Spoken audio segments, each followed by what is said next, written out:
বদলি বাণিজ্য, লুটপাট, দুর্নীতি, নারী কেলেঙ্কারি সহ অপকর্মে জড়িত বিতর্কিত চট্টগ্রামের বন সংরক্ষক মোল্লা রেজাউল করিমকে অবিলম্বে অপসারণ করুন। ল্যাব নাই, প্রকল্প নাই, বিজ্ঞানসম্মত কোনো আধুনিক প্রযুক্তি নাই। আপনারা বন্যপ্রাণী পরিবহনের জন্য যে একটা ভেহিকেল লাগে, গাড়ি লাগে, সে ধরনের গাড়ি বাংলাদেশে নেই। ফেটে গেছে, সেটাকে আমরা করিডোর করব।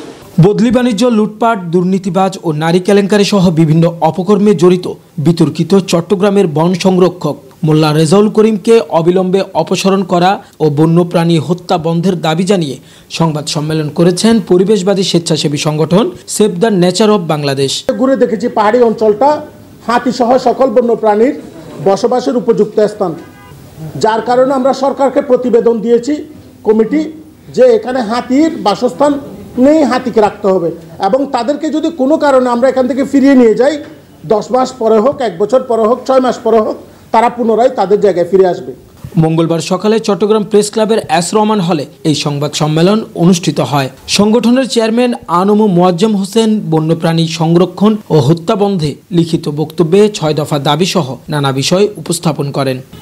6টা মা হাতি থেকে 6টা বাচ্চা এনে চুরি করে সে গাজীপুর সাফারি পার্কে ডেভেলপ করেন, তাহলে 6টা মাকে আপনি নিশ্চয়ই মেরে ফেলেছেন। নাহলে কোনোদিন একটা হাতি আপনার সন্তানকে আমি কেড়ে নিতে গেলে আপনি আমাকে বাঁচিয়ে রাখবেন?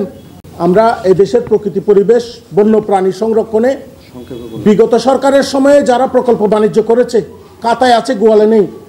একইভাবে এই সরকারের সময়েও সেই একই গ্রুপ তারা ওই প্রকল্প বানাচ্ছে, আমরা জানতে পেরেছি। তো যারা যেই লাউ সেই কদুর হাতে আমরা দিতে চাই না, আমরা দায়িত্বশীল মানুষ চাই যারা এই প্রকল্প নিবে এবং প্রকল্প মাঠ পর্যায়ে বাস্তবায়ন করবে।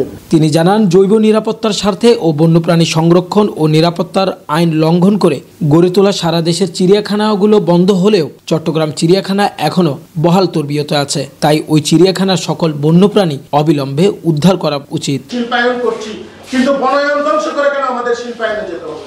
সংবাদ সম্মেলনে উপস্থিত ছিলেন সংগঠনটির সাধারণ সম্পাদক সাইফুল ইসলাম, লায়ন হালিমা চৌধুরী, শরীফুল ইসলাম জুয়েল, নুরুল ইসলাম নুরু, মোহাম্মদ আলাউদ্দিন সহ আরও অনেকে।